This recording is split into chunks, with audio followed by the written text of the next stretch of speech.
Hello and welcome to the Atlanta Landlord Luncheon. Thank you so much for joining us today. We have Chip Cagle with Longhorn Investments at Hobnob Tavern with some guests there.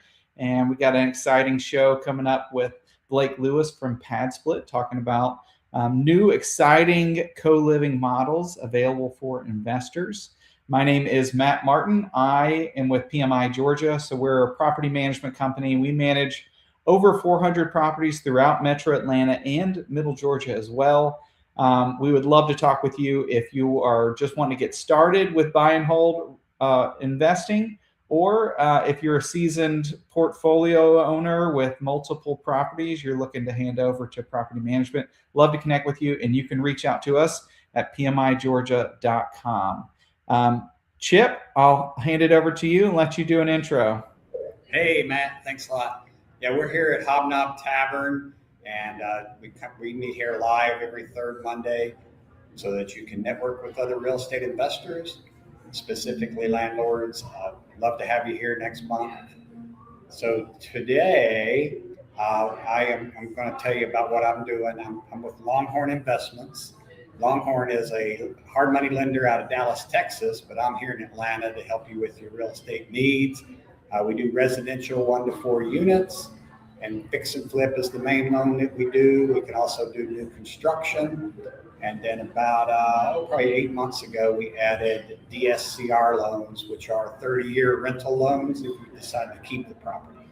So on our fix and flip, which is our most popular loan, we can do 100% of your purchase and rehab, as long as that's less than 70% of your appraised ARV.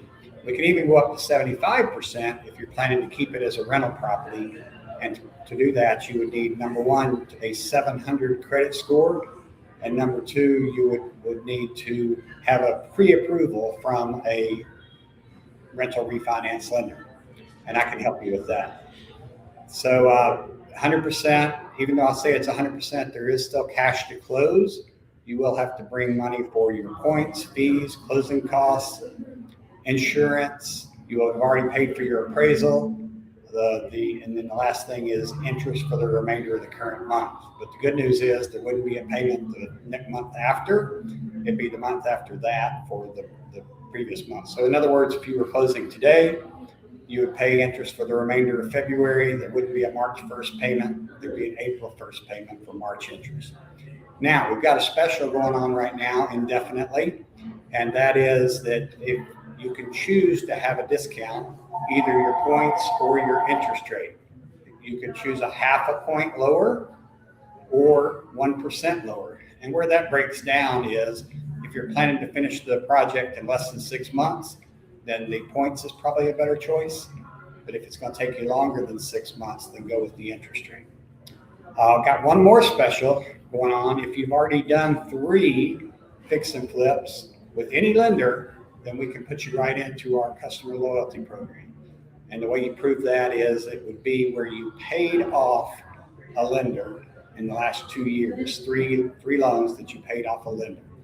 So I'd love to help you with all of that. My phone number is 404-216-5599, or my email is ccagle, that's C-A-G-L-E, at longhorninvestments.com.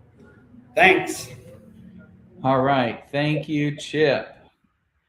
Okay, let's bring in Blake Lewis here with PadSplit. So Blake has been at PadSplit since 2019. She is a senior host advisor, and she works with everyone from new investors coming on to seasoned investors who have multiple properties with PadSplit. I've heard Blake speak at a number of events around town with the Atlanta RIA and others. She has a wealth of information, super helpful. And here at PMI Georgia, we brought on our first PadSplit in December, and we're about to bring on our second one as well.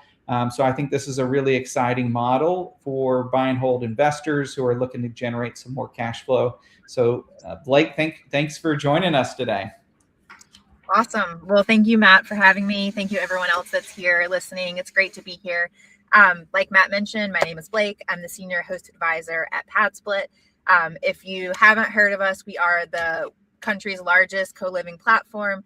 And, co-living is really trending right now. And I think that's great. I think the economy calls for it. I think big houses with empty spaces call for it.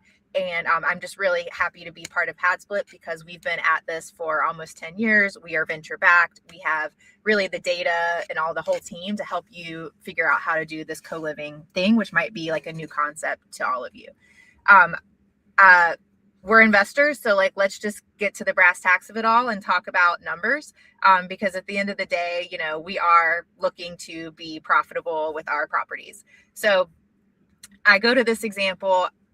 I can always get into the weeds. I love getting into the weeds, but just to keep it high level, this is a home near the Atlanta airport. It used to be a 4-bedroom split level house, and the investor made it into an 8-bedroom pad split. The purchase price, of course, is going to be the same no matter whether you're going to do long-term, short-term, live in it, or, pad split. But there are some higher upfront costs to getting a home ready for pad split. I'll give you some more visuals, but you're furnishing the rooms, you are making the home energy efficient, you're probably putting up some walls to create extra bedrooms, that kind of thing. So higher upfront costs. There are great lenders like we just heard from, and plenty of others. But that said, instead of renting the home for $1,600 a month, these 8 rooms bring in about $52,000 a year, well over $4,000 on a monthly basis. It is more expensive to operate a pad split because as the host, you're responsible for things like utilities, lawn care, pest control. Of course, pad split has a fee, which I'll explain.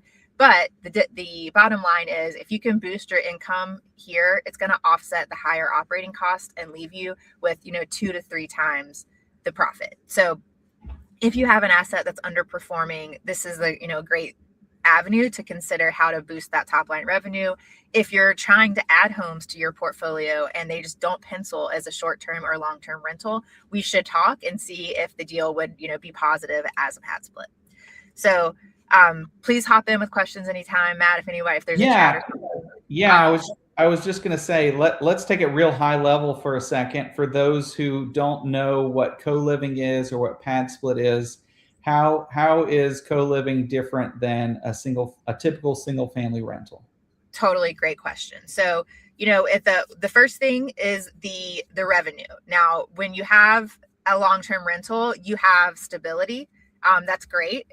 You have low turnover, but you're also probably leaving money on the table. If you think about it like a 4-bedroom house that you're renting to a single family for $2,000. If your mortgage is only $1,800, that $200 profit isn't that great as soon as you have one repair.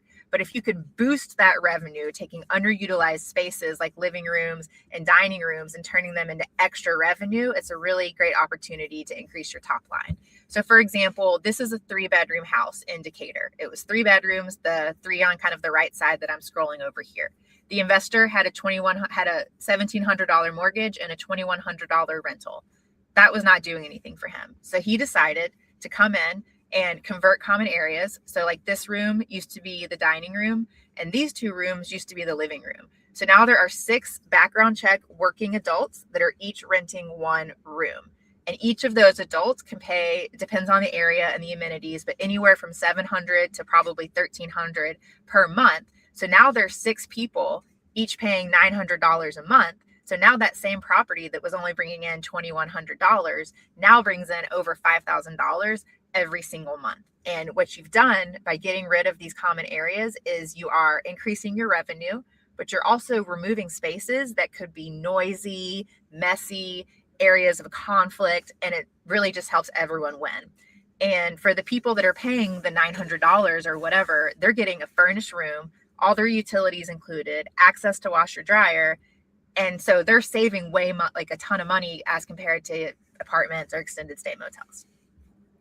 Okay, so for an investor, a typical rental would be leasing it to a tenant for 12 months. Right. You're kind of getting market rate, but this is a room rental model where you're leasing it to individual tenants. They rent a room and they have access to some shared space, which is the kitchen, maybe laundry, maybe some storage. Bathroom.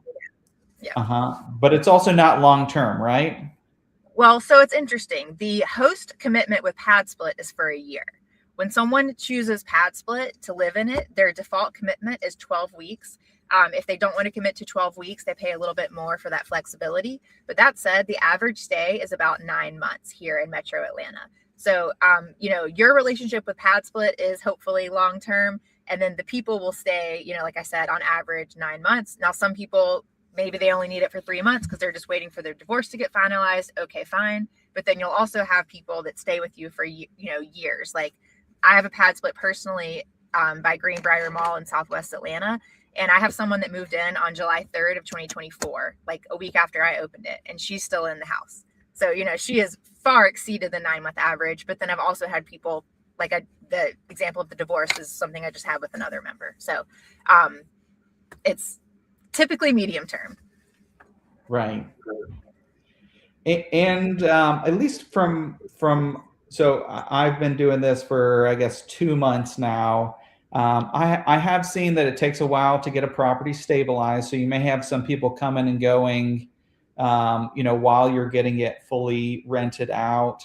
What's the typical term to get a property stabilized and it's a good question. So, if we look at each house as a business, in the world of starting a business, you're probably planning on 1 year to 2 years for it to stabilize. People got to find out about you. You got to get good reviews. At PadSplit, typically what we see is a first booking in about 10 to 12 days. Usually you're going to reach 80% occupancy in about 45 days. And then basically by the 90-day point, you should be pretty stabilized. And what we see is that on a room by room or, resident by resident basis, if someone stays 3 months, the likelihood of them staying 9 months is like very high. And so the first couple months is really, for each person, is really critical. Do they show up to a clean, quiet home where it is as the picture is depicted, or do they show up and the kitchen's filthy and there's no space in the refrigerator for them to put their groceries? Like that's not going to be the kind of experience you want someone to start with. So, I would say like with each member in 90 days, hopefully you're getting them to that 90 days because then they're likely to stay a long time. Right. Now, just again for asking questions for like a new investor finding out about this model, finding tenants is a challenge. It might seem overwhelming trying to find 6 to 8 new tenants to lease your bedroom. How is PadSplit different in that sense? Yeah, that's great. One of the biggest advantages to doing co-living through PadSplit is our marketing engine. We spend almost $1 million on a month, which is crazy, driving traffic to our website. So we are going to drive interested parties to our website, and then we're going to have them go through our screening. And then once they pass our screening, they can begin applying for rooms that investors are putting on the platform. I was looking a few days ago, so the numbers might have shifted a tad, but last week when I looked over the previous 30 days, we had over 30,000 people looking for rooms in Metro Atlanta. So like right now we have 9,000 rooms. We have about 84% occupancy. So I know, 1,300 rooms, it does kind of sound like it's a lot, but it's really not when you compare it to the 31,000 people that were looking for rooms. So it's just about understanding who our customer is, understanding, how to set up the home for success. Like it's important to remember the median income for our member is $32,000. So overspending, making it super, super nice and trying to get the top end, like that's going to take a longer time to fill. But you also don't want to do the minimum and make a room that you wouldn't stay in or you wouldn't let your mother or sister stay in. Like that's not good either. So striking the balance is important. And that's one of the things like I enjoy doing as a host advisor is helping you, is this house with a $7,000 mortgage good for PadSplit? No, it's not. Like helping you buy correctly, helping you renovate correctly, and then set it up in a way that it's going to be kind of what we know to be successful for the vast majority of our investors. Right. Yeah, and setting it up correctly. So you have this Matterport image of converting. So there is some conversion that has to happen in order to really maximize revenue for a property.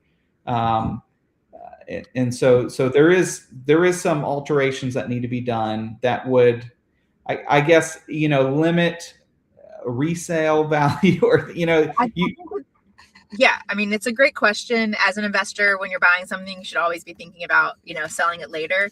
And it's true. Now, if if somebody was looking for a 3-bedroom, 2-bathroom house, you would need to knock down, the walls that were added. But if it costs, call it $2,000, which that's high, but $2,000 a wall, you've added 1, 2, 3, 4. So that's an extra $8,000 in this case. But you've created 3 extra rooms, which are bringing in almost $2,700 a month between the 3. So the payback period is really small. So even if you do have to go back later and knock them down, hopefully, if you've done it, even if it's only been a pad split for a year, you've probably made your money back. As for the flooring, yeah, like it's, you should have real walls, and you might need to replace some planks or LVP, but every rental property I've ever owned, when it comes time to sell it, my husband and I are redoing the floors anyway. All of that said, the biggest thing is that you will probably, if you for some reason do want to sell a pad split, you're not going to have to return it to a regular home. You're going to be able to sell it to another investor that wants to do pad split, that doesn't have the time, the knowledge, whatever, the experience, the desire to buy a home, put in the sweat equity, and stabilize the business. So homes that are active pad splits actually sell for a premium above market value because the buyer is buying a cash flowing business. Awesome. I'm just writing those notes down. That's great. Yeah, great to share. We've had hundreds of transactions, where investor A, and I have clients that were buying properties for like $140,000 in 2019. They have made money hand over foot, for 5 or 6 years. Then they sell it, and with all the profit they made, that they can turn that one pad split into 2 or 3 or 4. So they're kind of rinsing and repeating. For people that are local investors, like it probably doesn't make sense for you to pay the premium. Although, maybe you're in a 1031 exchange and you're time crunched and there could be some reasons. But usually the people purchasing the resales, they are, software engineers in San Francisco and people like that. They just don't have like the knowledge. They just know, okay, Google's paying me however much money. I better, buy some real estate kind of thing. Right.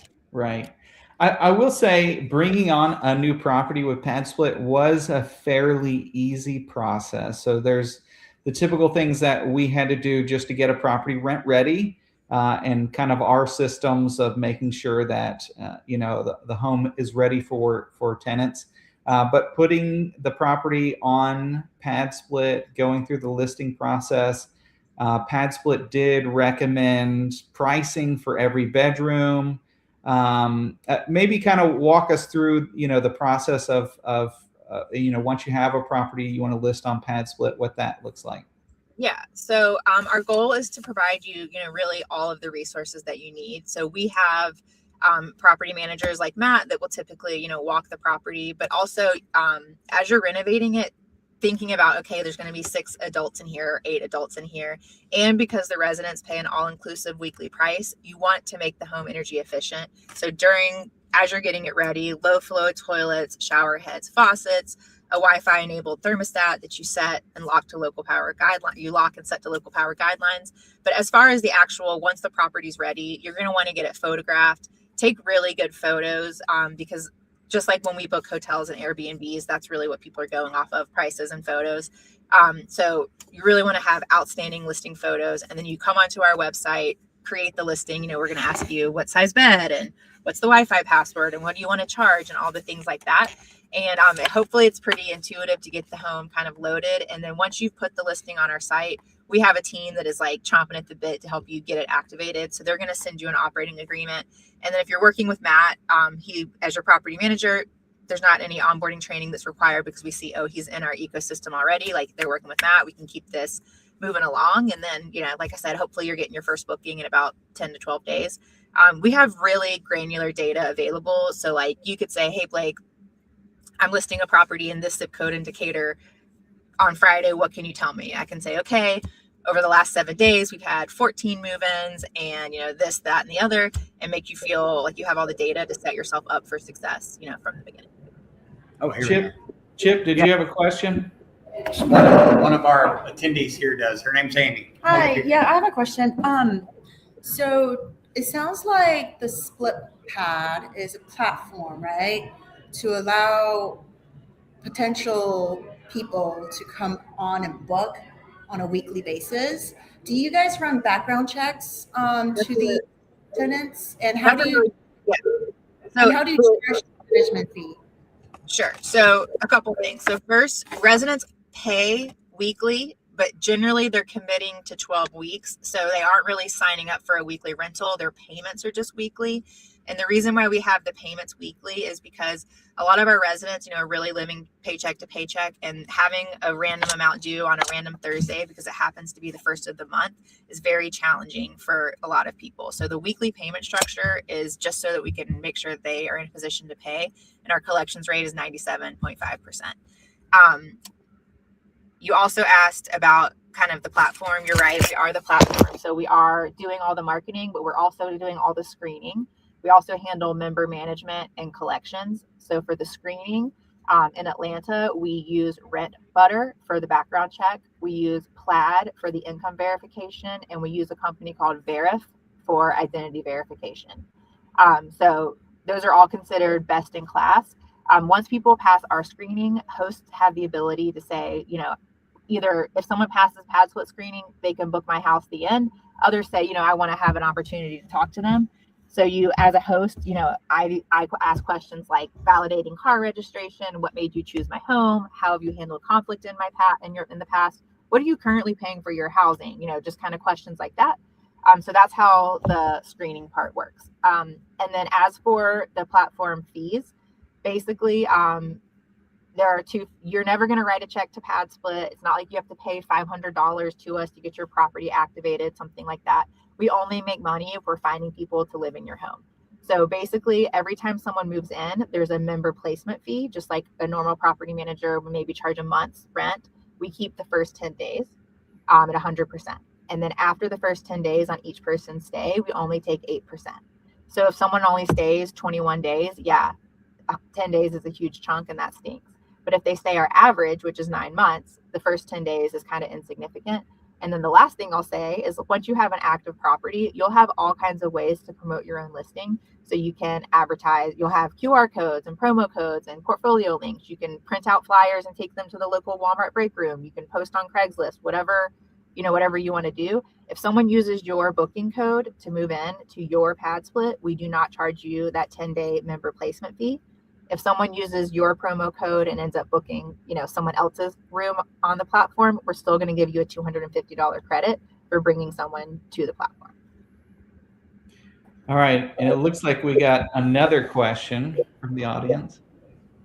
Oh, is it yes, no? That's me.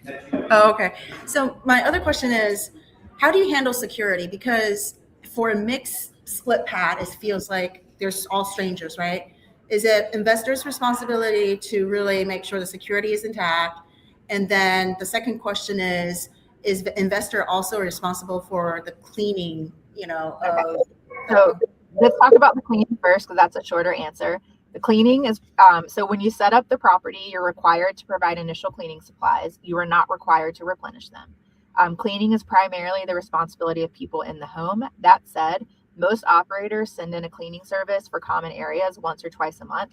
It's really important because the name of the game, the way to make money with PadSplit, is tenure. And that means you need to set the home up comfortably. You need to manage it well, keep people happy so that they stay a long time so that you make a lot of money. So to that end, a lot of operators send in that cleaning service for common areas. I think it's really important to make sure the common areas are clean if you have a move-in. So for me, I have a camera, and this kind of leads to the security, but I have a camera in my kitchen. So whenever I have a move-in coming, I'm looking at the camera to make sure the kitchen's clean. And if it's not clean, I'm sending a message to the house. This is as a host. Hey, I can see dishes in the sink. Someone's moving in tomorrow at 9 a.m. I'm coming at 7 p.m. this evening, and whatever's not clean, I'm throwing in the trash. But usually people are going to keep the house pretty clean. Also, you'll kind of find like over time, someone kind of arises as like an unofficial house leader. So like my person that's been in the house for almost 2 years, she cleans, and then I issue her credits versus me hiring a cleaning service. Also, whenever they ask me for more cleaning supplies, I always just send them to them. So like, for example, like they ask for trash bags, I get the huge, big roll that's like this big from Costco, and I go to put it under the sink, and I can see that there's a bag of, like a box of Walmart brand trash bags. So that means someone else is replenishing them too. I just don't want one member to feel like it's her responsibility to buy all the cleaning supplies. And also, I don't want dishes to not be cleaned because they say, oh, well, there were no sponges.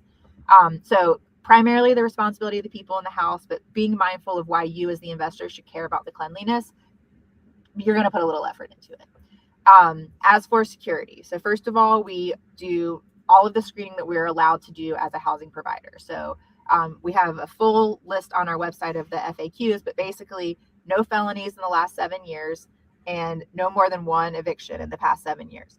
You as the host will be able to see if someone has a past eviction, and if you want to screen out for that, you can. Now, I can tell you statistically, I don't recommend it because the collections rate between people with 0 evictions and 1 is like 1.2% different. So the outcomes are basically the same at PadSplit, but that is your choice. As for security, we're going to do the background checks as best we can. Think about the background check like the resume. If you've like ever hired someone, the background check is the resume. The phone call you do as the host is the interview. But we've all probably worked with people that were like, how in the world did they get past the interview? You know, what was our boss thinking? But because it's basically like we do our very best as PadSplit, and you and we as hosts do our very best to screen, but we're never going to be able to screen for everything like mental health. That said, we do have emergency contacts. So if someone's having some sort of mental health crisis or health crisis, our team can contact their emergency contact. Also with security, you're going to want to have a Wi-Fi enabled front door lock where each person has their own code. So if Matt's in room 3, he's got a code, Chip's got a code, Chip moves out, Chip's code gets deleted, does not disrupt Matt's experience with getting in the door.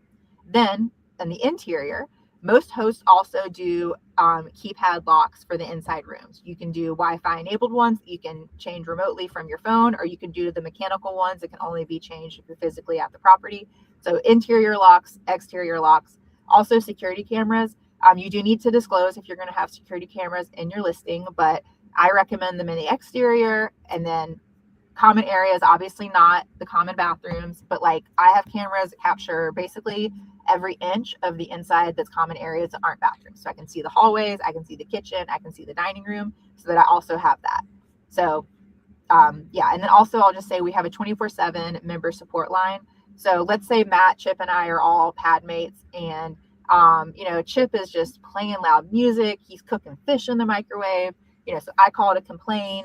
PadSplit's going to say, leave him a bad review. And if Chip's rating gets too low, he's going to not be allowed to stay in a PadSplit. If, let's say I eat Matt's peanut butter, and then he comes home and he's like, who ate my peanut butter? And I say, I did. What are you going to do about it? And he said, I'm going to punch you in the head. Well, then if I call support, which is 24/7, support's going to say, okay, like you need to call the police. I wish you hadn't eaten this peanut butter, but you need to call the police because now it's a safety issue. So in the same way that you could rent to a couple that has a domestic violence, fight, or brothers that get rowdy after the football game, whatever, this isn't like, there's not always a way to avoid every single thing, but this is how we handle the things that can come up in any type of rentals.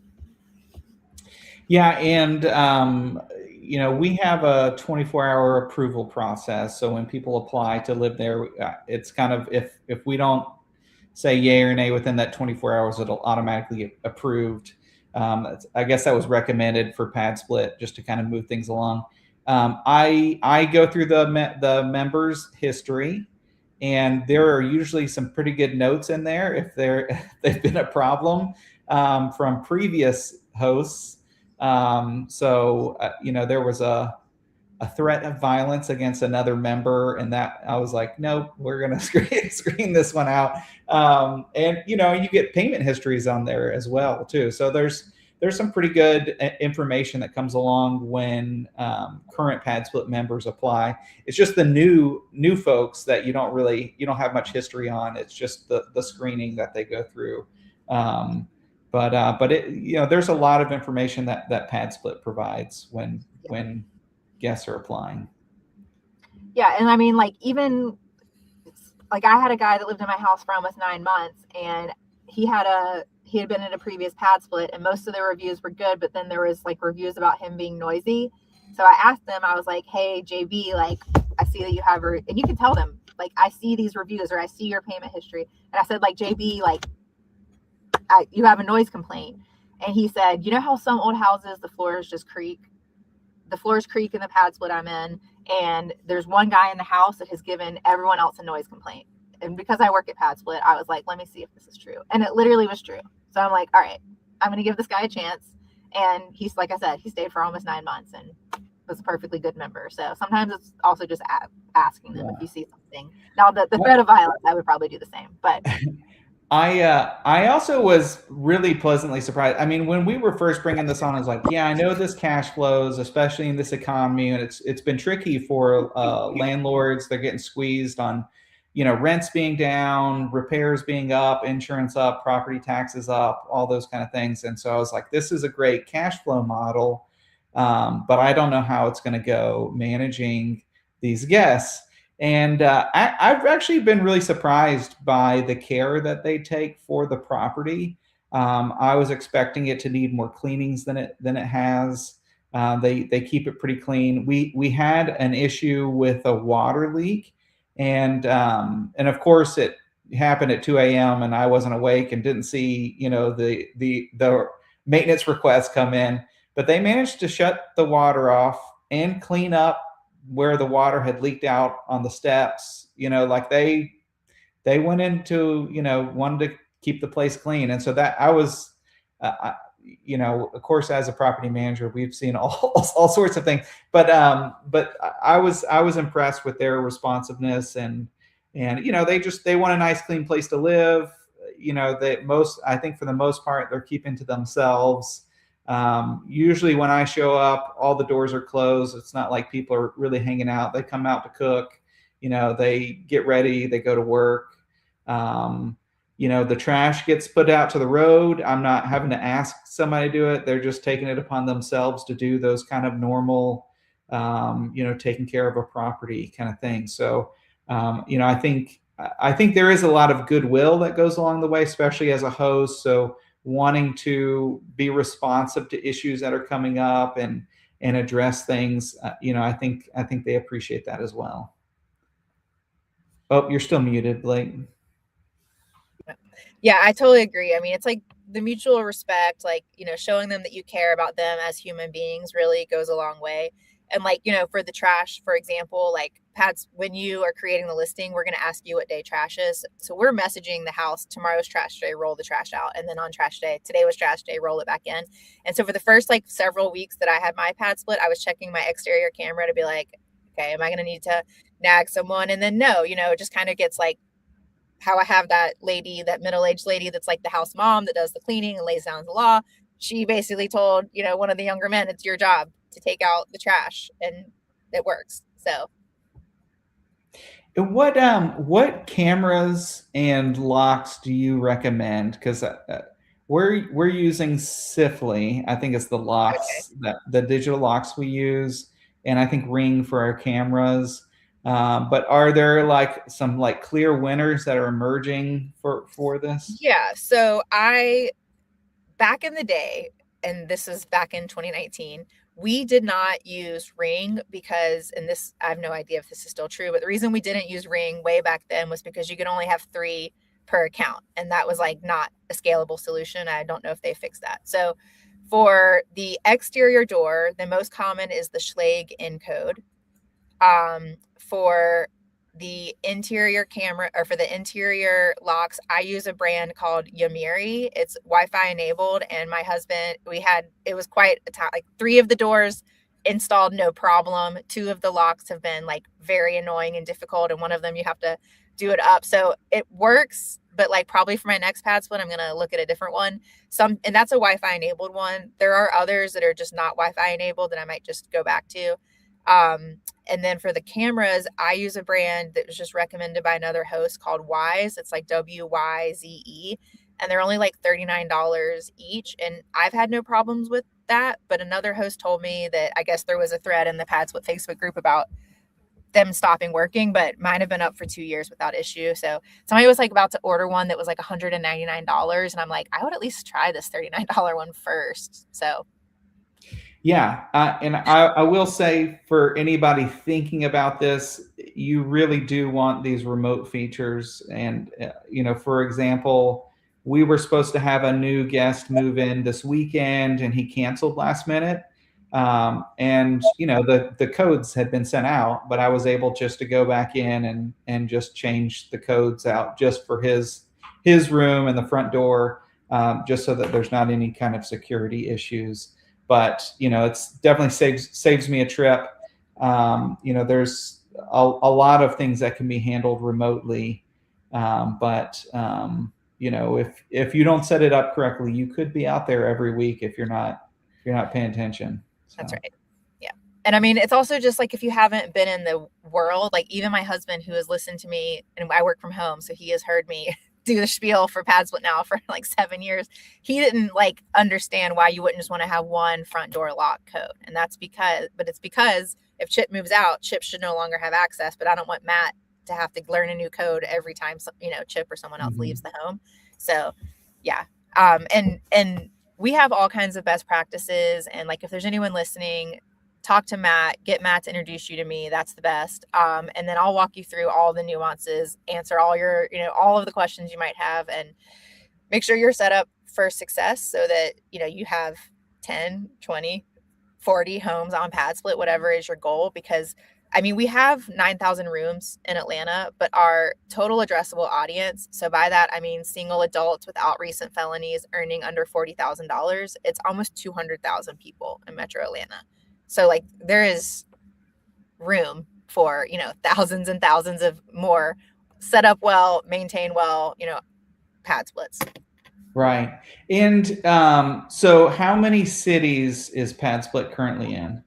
This number is crazy. I was just with my in-laws last week, and this is the first time ever that I can't name all of the cities. So it's a great day to show you. I mean, it's great, but I have a visual that will show you all of the cities that we are currently in, because now it's crazy. It's great. So we're now in all of these cities that you see here. Yeah, and Atlanta's the biggest one, right? Atlanta's the biggest one, yeah. So of the 30, almost 31,000 rooms across the country, Atlanta is by far the biggest, about 9,000 here. We started here back in 2018, 2017, depending on who you ask. And, we've just had the most time here, but like Tampa has 2,000 rooms, DFW has 2,000 rooms, and then some of them are brand new. Like Detroit, I think we have like 2 houses right now or something, because we just started there. So, yeah. And let's just talk for a second. Who should not do a PadSplit? It's not for everyone, and it's not for every property. What are the properties? It's definitely not for every property. Historically, we want to start with single family homes that are at least 3-bedroom, 2-bathroom or bigger. But we do have like some quadplexes that are like all 2-bedroom, 1-bathrooms that can work. So you don't want to be in too fancy of an area, and you don't want to be in an area that's like so tough that someone's going to get off the bus and be like, oh, heck no, I'm not staying here. So B- to C neighborhoods typically perform best. As far as the right type of investor for PadSplit, on one end, we have the mission, solving the affordable housing crisis, one room at a time. On the other hand, we have margins, 3x your returns compared to SFRs. And every investor is somewhere on the spectrum. And I think that you need to have like a little bit of understanding of who our members are, and like be willing to have grace. So if you are, 100% for the margin, I don't know that, like, I still think you'd be successful, but you're going to try to put a 12-bedroom house on the platform that are all 79.5%, 79.5 square feet, doing the very minimum. And, you'll probably make money, but you're going to have, it's just like, you want to be able to balance the mission and the margin. That's who's most successful. And no HOA neighborhoods. Yeah, so we strongly discourage HOAs. In a market like Atlanta, there's no reason to be in an HOA. In other markets like Houston and Phoenix, it can be unavoidable. But yeah, in Atlanta, Metro Atlanta, no HOAs. If you are like, being near public transit can be a benefit. About 50% of our members have cars and 50% don't. So when you're near public transit, you're going to attract everyone. If you're far from public transit, you're only going to attract people with cars, which is still tons and tons and tons of people. It's just, you could have a 10-bedroom house in Southwest Atlanta where you only allow 4 cars because there's a bus stop a 1/10 of a mile away. if you're going to have a house out in Conyers, you need to plan on 80% of the people bringing cars. So you might find this massive house in Conyers that has space for 10 rooms, but is 8 cars in the driveway going to work? Or is that going to be a problem for that neighborhood? Yeah, this has changed when I'm driving around. I used to not pay attention to public transit, and I'd be like, "Ooh, there's a bus stop." This would be a great spot for a PadSplit. Yeah, so I do think it opens up a lot of opportunities for investors who are looking for more cash flow. And these properties tend to be cheaper properties, and it's a way to really kind of leverage some opportunities. And just in this economy, this is an area in the market that's really underserved. I know Airbnb and short-term rentals was very hot during COVID, and then it just hit. In the last 2 years, things really bottomed out for a lot of investors, and people weren't traveling as much. And I know right now, short-term rentals do great in certain areas. But this is an area of the market that serves a different type of consumer, and I think it has a lot of opportunity. And that's so true. But we do have several like properties that are former Airbnbs that, between the high turns and the vacancy, that it's still just better for the investor to have on PadSplit. So like there's an example here I'll show you guys. This is a guy who's got a huge kind of portfolio. A lot of people know him in the Atlanta community, but he had, as you can see, he has this duplex on McDaniel Street. So this is Southwest Atlanta. He decided, okay, you know what? I'm going to keep one side on PadSplit, and then I'm going to keep the other on Airbnb and see how it goes. So like this side, it's just 3-bedroom, 1-bathroom. But, if we take a look at it, it's been on the platform now for, 2.5 years, and he's getting, very solid, this is weekly room rate. So around $200 for each room. So if we look at what he's, pulling in on just one half of the duplex, for example, he's at, it's okay. The month's not over. So he's pacing to get about $2,600-$2,700 before the end of the month. But if you go through month by month, like it's just more, it's stable for him. It allows him to kind of see what's coming in, and it's done, it's performed better for him than being on, being on Airbnb. I mean, in January on one half of the duplex, he got $2,300 from PadSplit. Like that's pretty outstanding. Yeah, that's great. There definitely are ways to make, and at the end of the day, like I'm an investor as well. So if someone comes to me and I run the numbers and it's not a good use, like if you come to me with a 1-bedroom, 1-bathroom condo in Buckhead, I would be very surprised if PadSplit is the best option for that property. We can talk about it, and then you'll probably see that it's not, but then you leave with a little bit of education and say, okay, I understand now why I don't want to do a 1-bathroom condo in Buckhead or 1-bedroom condo in Buckhead, but like I also have a 4-bedroom house in Stone Mountain. Can we talk about that? Yes, sure. Definitely talk about that. Well, Blake, I could talk with you all day about this. I really appreciate you joining with us to share about PadSplit. I think this is an area of the market I think will continue to grow as investors become more aware. And I think just as the option is available for people as well, it's giving them kind of an intermediate option to long-term housing, yep. Especially people moving around for new jobs, new relationship situations, all that kind of stuff. Really appreciate having you on. So how could they find out more information about you? So you can reach out to me directly, Blake@padsplit.com, and tell me that in the email, tell me that you heard about us, heard about me from this video. You can reach out to Matt. Matt can introduce us. But if you go to padsplit.com and just create an account, you're going to be in the ether, and the likelihood of ending up with me is probably not going to happen because I work mainly off referrals and direct contact. So definitely contact me directly or ask Matt, to introduce us, and I would be, thrilled to help you. All right. Awesome. Chip, any final last words? Hey, so next month the meeting will be on let's see, that'd be March the 16th, so the same date as today, but it won't be a holiday. So come on out to Hobnob Tavern near Perimeter Mall and join us for the live portion of the meeting. And we do some networking before and afterwards, so it's a great place for you to meet other real estate investors that are doing the same thing you're doing. So love to have people here live. Come on out next month. I don't know what the topic's going to be though. Got a topic in mind, Matt? Yeah, not yet. We'll announce it. Stay tuned. Stay tuned for more details.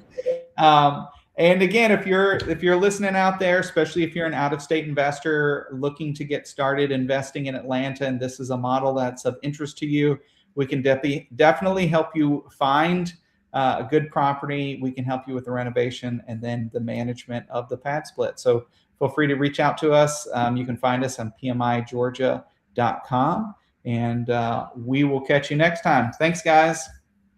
Thanks again.